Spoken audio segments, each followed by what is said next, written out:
Hello, mein Lieben, liebe Carino. Hello, all of you across the world, all of my wonderful friends. I'm just here communing with the divine now, and I just had a marvelous walk through the woods with my dogs, and it was just a wonderful, I guess maybe a mile and a half, 2 miles through the woods, and all the birds and the flowers and the trees and the breeze was just perfect, perfect temperature. I don't know. I guess it must have been like 65 to 68.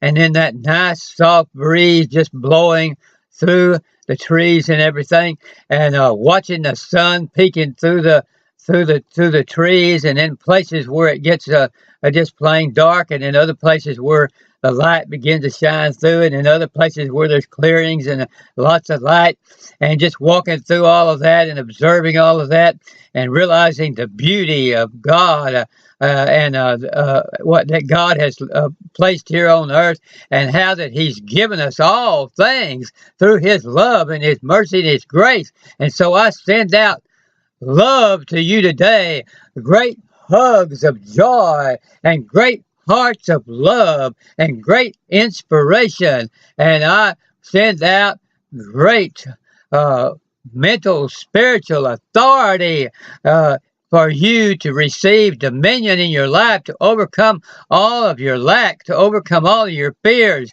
to overcome all of your sicknesses and diseases. And I all through the day, I go into the divine now, a period of silence where everything is closed off, and all I see is the goodness of God and the perfect nature of man that He has created, and I listen for those ideas. And so I'm coming on here pretty often so that as I hear these ideas, you will receive them at the same time. If I hear from the angels, if I hear from divine mind, infinite mind, God, our source, then I can pour out that in the same Niagaras and sheets that I am receiving it in fresh inspiration. And I am just so excited this morning about the marvelous changes that are taking place across this world, and all the people that are getting in on it, and they're living, raising their consciousness, living that abundant life, that marvelous, wonderful life of being on top of their game, and just riding on top of the world, as it were, just going across the world with eagle's wings, of riding on the clouds of prosperity and peace and happiness. And we want to all continually be moving into that area where communication is increased, where we can better communicate with each other. Our communication is enhanced.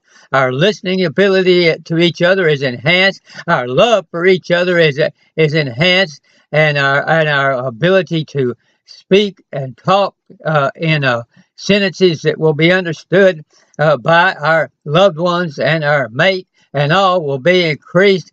We'll have a loving relationship that is just 100 times, 1,000 times greater than anything we could imagine, and that'll just increase day to day. That'll just flower out in an eternal blossom, and every day will get greater, and you will love that mate of yours, that loved one, more every day, and it'll be a sweetness which you cannot believe, because you're receiving all of these Niagaras of power to love. You're receiving the power to love. You're receiving the power to be tender. You're receiving the power to be romantic in a wonderful way, in the correct way, in the proper way, in the way which will emotionally stabilize and emotionally lift up your mate. You want to emotionally lift up your mate. You want to support the person which you love, and we all want to do that, but a lot of times we just don't have the power and the strength, and we don't know and understand. And so that's where divine mind, our source, that we contact in that silence, when we go into that ever present, ever substantive now. He will give us those ideas we need. He will draw us close together. You know, we begin to move as each mate begins to move towards that eternal source, towards that divine source. Our God, infinite mind, moves. The mates move towards them. Then that at the same time that they're moving toward God, our source, then they're also at the same time moving toward each other.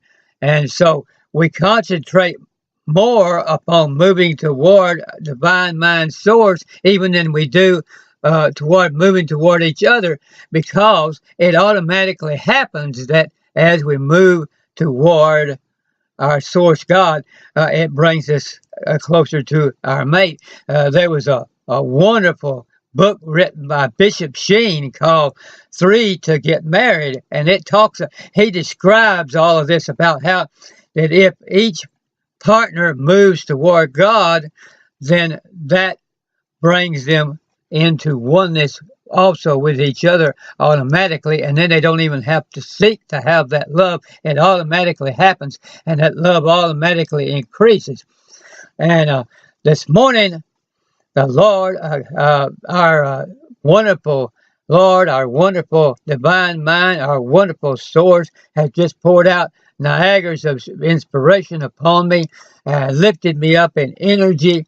He's energized me with a goal to go towards a marvelous vision of really reaching out into this world in new ways, and really beginning to listen in new ways, listening to people and their problems in new ways, and really hearing what they're saying, and then really being able to give them the answer. It is just so marvelous when we really get into this, because we know, in this eternal now, in this divine now, which Tolle speaks about in his book, the now, the presence of now, or the power of now. He's got a book called The Power of Now. He speaks about that, and he tells about the power of just living in the now with the our divine source. And we put away what's in the worries of the past, the diseases and illnesses of the past, and we just focus in on it now. Because all eternity, we know, is in each second. All power is in each second. All authority, all substance is in each second. And all substance is in every square inch on the face of this earth. There's not a place on the face of this earth that doesn't contain all substance. And not a square inch on the face of this earth that does not already have all joy and peace just pouring through it. Every atom has joy, peace, and power and love.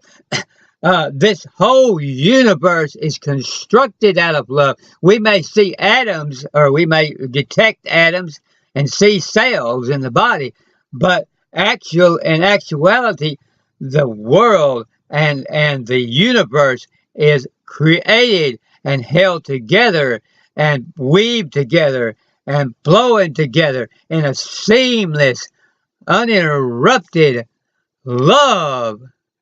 Love holds it all together. The universe is created out of love, out of powerful love, out of infinite love, out of eternal love, and joy, of course, where the love within love is included joy and peace.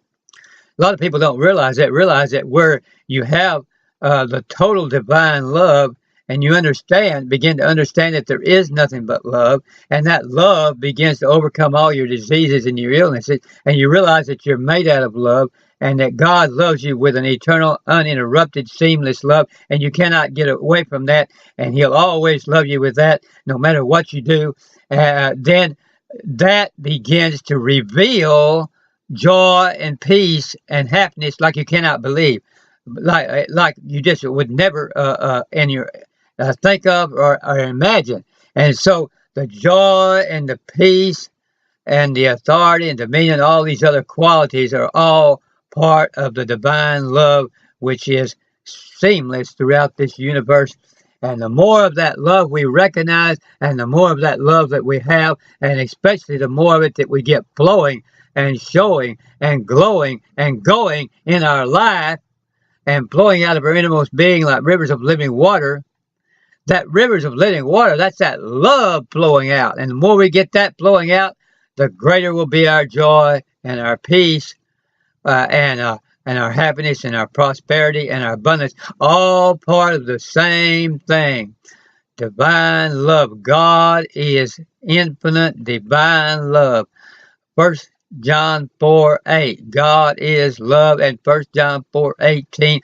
Perfect love casts out all fear. And within that context of fear is all sicknesses, diseases, problems, hindrances, every kind of evils, you might say, all of it, all of those kinds of things which makes us unhappy, all of those kinds of things which create undue stress on us, and all of those things that bring us down into low spots, all those things that bring us down into depression, they all are part of that fear, which is really, the fear is not a real substance. It is one of those little mortal minds which we've been brought up. We've been brought up taught, oh, you got to be afraid of this. You got to be afraid of that. And so we turn into a body of fear. And all through our body, we allow that fear to flow. But that fear is illusion, because that fear is the opposite of love. And since love is seamless throughout this universe, there's really no place for fear. Although in our imagination has been so constructed that we can place things in our imagination which are not even really real. And so we've got to go into our imagination and say, I'm going to cast out, with that perfect love, cast out fear. I'm going to cast out all these superstitions and fears and all these little mortal minds which have been fed into me in a hypnotic fashion. And so I'm hypnotized into fear. I'm hypnotized in being afraid I'm going to get ill, being hypnotized and afraid that I'm going to have a bad accident or something like that. And so we'll go around fearful. And then we don't, that fear kind of goes across our eyes and forms a fog, so that when we try to look out there and see love and the perfection of God and how much He loves us and cares about us, and we try to see how wonderful the world really is, that fog of that fear which we've allowed in our imaginations to come in, it covers it so that we cannot see it. And so we cannot recognize the love of God, and we cannot recognize our immortality. And so we say, well, I need to do something to make to bring myself into immortality, or I need to work on making sure that I stay youthful, or make sure, or I'm afraid of death. A lot of people say, well, I don't want to die, because they are that fear has caused them not to be able to see that they're already immortal, and so they're worried about death, and they're worried about getting aging happening to them, and all of these kinds of things. But when we come back in and we realize and we begin to clear away that fog of fear and see that we're actually already immortal and eternally loved, then that begins to clear up that joy and that happiness, and it begins to flow. And that joy and that happiness flowing is what controls the aging process and turns it backwards, and just begins to overcome the aging process and heals us of all those diseases that contribute. Those, it may be, it's little small diseases, anything from real small diseases way down in the joints or somewhere to big diseases that you can recognize, come in and just slowly work on aging you. But as you begin to wipe away the illusions and the fears, and then you move into immortality, and you move across that interval called death, and you pass through that curtain, and you're in immortality. You recognize your immortality, and so death is no longer a factor, because you've already passed through it, and you're already into immortality, and you're living into immortality, and you don't want to turn back and look back, because you'll fall back into it again. Okay, well, I will get with you on the afternoon videos, the afternoon delights, and see you then.